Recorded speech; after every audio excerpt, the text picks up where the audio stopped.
یا ساته بل ور زمانه د یو مسلې ته پوس چاو کو دا مسله په دې روزه کې مونږ ته ډیره مخه ترازی مونږ چې یو 10 چردام کو یا خلیته وبو ور واچو نو هغه ته کولی وي پټوله خله کې چې دا وب واچي کولی وته وي نو پدې کې یاد ساته غوړې چې کله سړی کولی کوي نو کله نا کله د وبو چې دی معمولی غونته هغه حلق نه لاندې لاړ شي نو کله چې دا اوبه د حلق نه لاندې لاړې نو دې کې دوه صورت دي ښه حرکت پکې په غلط فهمۍ کې مبتلا دی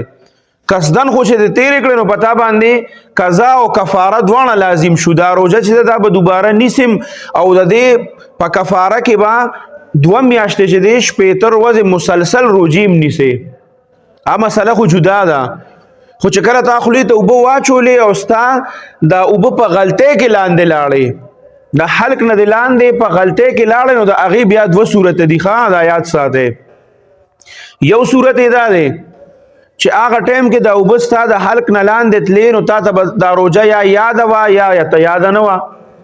که چېرې تا ته دا روژه یاده وه نو ګورې هغې سره ستا دا روژه چې ده نو دا فاسده شوه ښه خو چونکې اوبه په غلطۍ کې تللي دي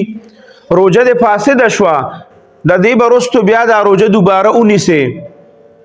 خو په غلطۍ کې تللی دي او تا ته روژه یاده وه نو د دې د وجې نه دا روژه فاسده شوه او که چېرې تا ته روژه یاده نه وه اوبه دې لاندې لاړې نو بیا فقها فرمایي چې ستا دا روژه چې ده نو دا بالکل صحیح سلامت ته نو 2 صورته په دې کې چې کله سړی خولې ته اوبه واچي او په غلطۍ کې اوبه لاندې لاړې شي نو دکه ټایم کې انسان باندې 2 صورته وي یا ده دا روژه یاده یا ورته یاده ني که روژه ورته یاده وي او په غلطۍ اوبه لاندې تللي دي نو بیا یاد ساته په دغه صورت کې د دا روزه فاسده شو خو په د باندې صرف قضا لازم ده د روزه به قضا کوي